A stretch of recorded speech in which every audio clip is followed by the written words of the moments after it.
No, no, no, no, no, no, no, no, no!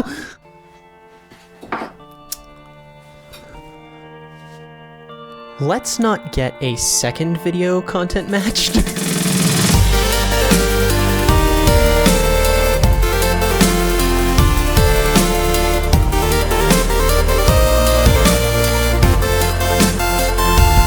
In a stunning reversal of the last review that I did, I had to take a couple days to calm down before filming this review because, oh my gosh, this set was incredible. First things first, a massive shout out to my first ever patron. Thank you so much, Mikhail Hickerson. That means the world, and I'm very excited about what that means for the channel. If you're interested in maybe having a space in the city, potentially even in the Avengers Tower, check my Patreon out. That's one of the rewards. Quick disclaimer for the review itself, the closer you get to perfection, the more your flaws are going to stand out. If it seems like I'm being nitpicky with this set, it's because I am. It's really incredible, so all that's left to bring attention to are nitpicks. Business out of the way, let's jump right into the review with the build experience.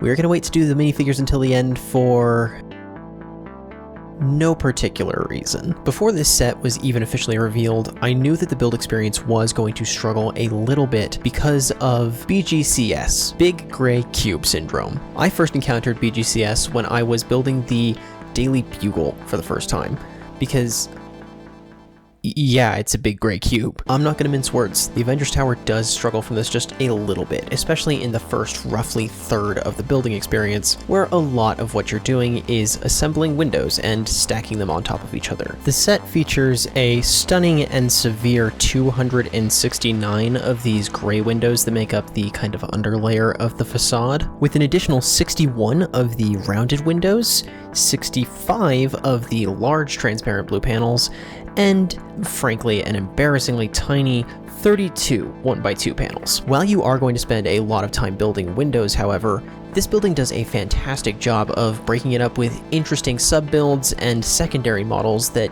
keep things fresh. I didn't expect to like the Quinjet or even the Chitauri models, but they ended up being actually really welcome breaks from actually building the building itself, with the Quinjet in particular being a very surprising and enjoyable experience. The building also features a number of fantastic building techniques to achieve different shapes that actually keep things fresh. I don't want to spoil too much because this building experience really is an experience. However, standout moments for me were the glass catwalk that the two Captain Americas fight on in Endgame and the sloped window above the hangar. It's also worth noting that, as near as I can tell, this is the biggest model that I've ever built. The Avengers Tower's 5,201 pieces absolutely dwarfs the runner-up Hulkbuster's 4,049 pieces. As a result, this was the first time since my Dark Ages that I've had to take a break in the middle of a LEGO set. I actually had to go to bed and sleep for 8 hours because the first roughly 2/3 of the model took me almost 12 hours to build. This model is absolutely a victory in the fact that it is actually enjoyable to build from start to finish. I legitimately enjoyed myself, and that's not something that I can say for a lot of really big sets. I give the Avengers Tower a solid 8.5 out of 10. Maybe 9 if I'm feeling generous for build experience, because it just blew me away that much. Next we have play, which I actually was surprised on this front as well. Something I made an effort to emphasize in my Sanctum Sanctorum review was the inclusion of points on the exterior of the building that could be used to attach minifigure display elements, transparent rods that are used to pose flying superheroes in midair. The Avengers Tower continues and improves on this idea. The more recently added curved posing elements are included in abundance, and plentiful pieces with Technic axle connections are included on the building's exterior for the connection of this and other posing elements. However, something that I don't think can be overstated is how cool it is that they included an excess of posing elements. The Sanctum Sanctorum did include a useful handful, but when I say handful, I mean handful. 12 of the 45-degree posing elements first introduced in the Superheroes Collectible Minifigure series, and just 2 of the related bar pieces for actually getting minifigures into the air. By comparison, the Avengers Tower only includes 10 of the 45-degree posing elements, but it includes 4 of the straight bars that Sanctum Sanctorum included, and 8 of the curved ones that are new for this year. This means that, fresh out the box, it's really easy to actually create scenes with your Avengers Tower. It feels like they want you to play instead of just giving you enough to do one of a couple of pre-scripted poses. Furthermore, Unlike previous buildings of licensed or unlicensed varieties, this set includes multiple submodels that are secondary but swooshable, and that is a fantastic inclusion. Before I actually had my hands on the set, I was really disappointed and frustrated by the inclusion of a Quinjet and several Chitauri vehicles that felt like they artificially inflated the price of the set. I do have some notes about these inclusions, but the fact that they are swooshable, that they are playable, that they are something that adds motion and interactivity to the set in a way that wouldn't otherwise be there is surprisingly meaningful for the set's value and enjoyability and interactability. I do think that these are wins at this point. As somebody who engages in a lot of scene play, I think that this set is actually really good play value, especially for the comparable play value of other sets in the same genre. Ultimately, I give this model a 8 for play value. Finally, from the perspective of the set as a whole, we have display value, and this is obviously where the set is intended to shine. Some sets are inherently good display value just by virtue of scale, and this set does fall into that category to some extent. It is impossible to overlook this set if you walk into a room. It's 3 feet tall, for goodness sake. I still actually feel just a little bit like there's somebody standing over my shoulder all the time. It's gonna take a little bit to get used to it being right there. However, I think that this set is a good display piece beyond just being big, because it's easy to make something that's big, it's difficult to make something that looks good at a big scale. Looking at you, 2022 Hulkbuster. The silhouette of the building is instantly recognizable, even from a good distance away, and the details actually work pretty darn well. Something that I actually really appreciate with this set is the Chitauri Leviathan submodel. It's interesting because it is slightly too large in comparison to the Avengers Tower, and slightly too small in comparison to any of the minifigures, but it's perfectly scaled as a translation between the two. As a result, side by side, it actually serves to make the tower and the minifigure scale discrepancy feel less impactful, which it does perfectly. Beyond that, I think that the scene play strengths actually also enhance the displayability of the model. Inclusions like the Chitauri speeders make it really easy to set up a scene that is instantly recognizable as directly out of the movie, which is a really cool detail. Looking at a display of this set and seeing the minifigures brings it to life. Something that I really enjoyed in the build experience were the notes from the designers throughout the book, and something that I think adds to the display value is something that they actually call out. The detail of Tony Stark falling down the side of the building with the Mark 7 chasing after him perfectly captures the momentum and the feeling of the scene, which makes the display that much more compelling. Full stop, this building is the new best display in my entire collection, including the Hulkbuster, including the Helicarrier, including the Benatar.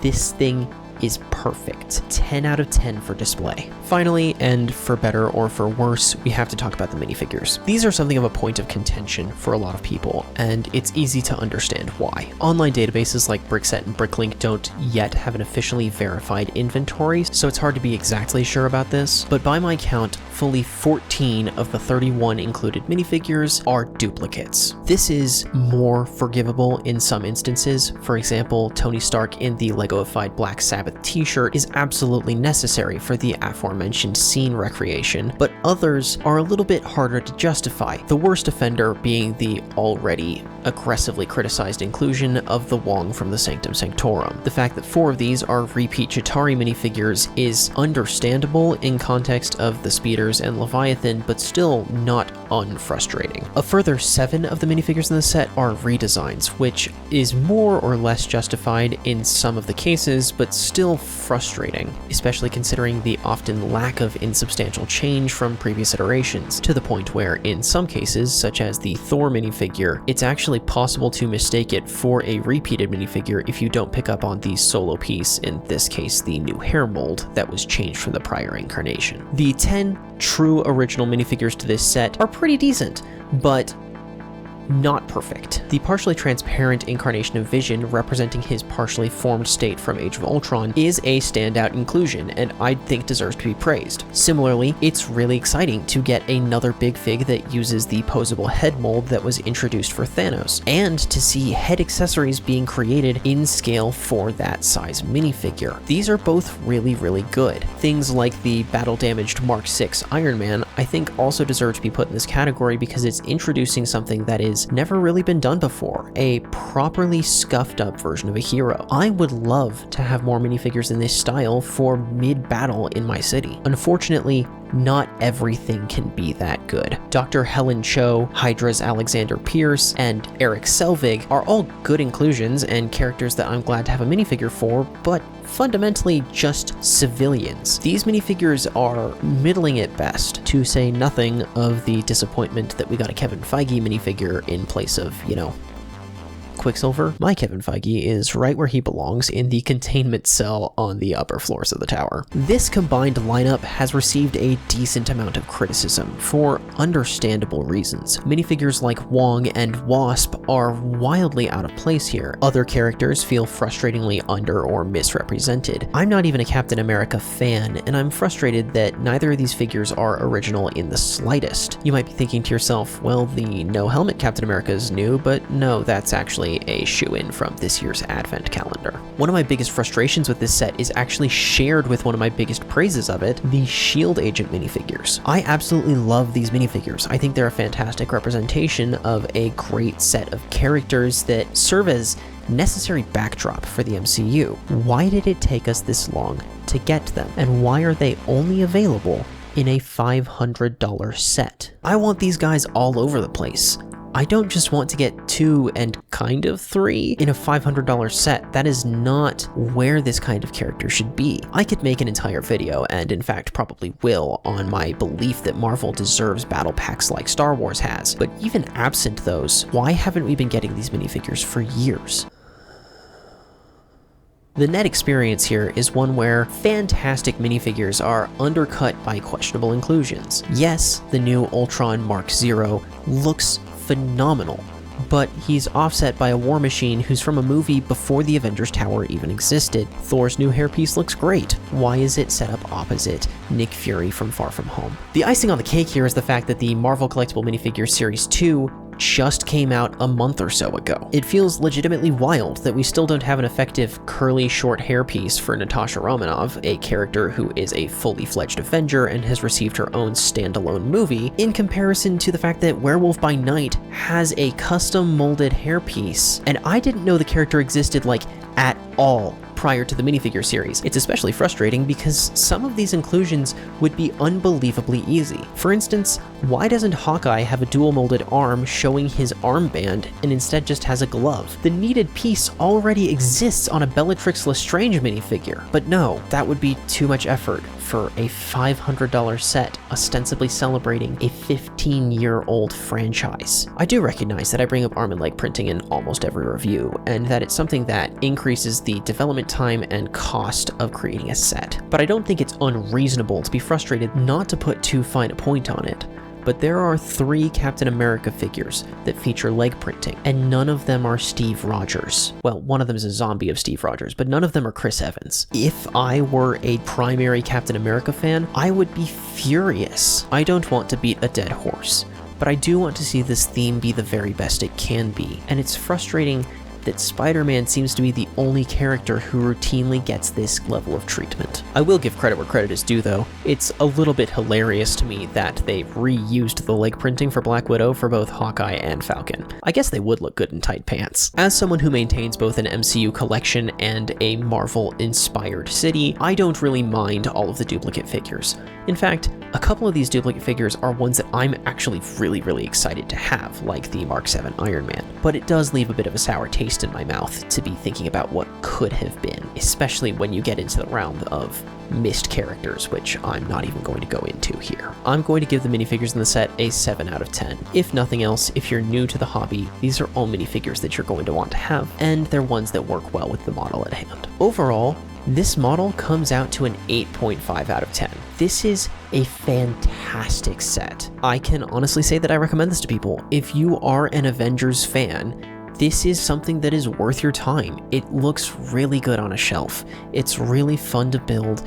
You're gonna play with it at least sometimes, and the minifigure selection is good enough. Assuming that you have the budget, which is admittedly an intense assumption, consider getting this set. Although I will say, definitely put a Mills plate under it. I don't want to think about what the stability issues would be like. It already feels a little bit weak with one of my Mills plates. Not to be paranoid or anything, but definitely be careful. Again, I want to say a quick shout out to my first ever patron. If you like this style of review, consider going and giving my Patreon a look.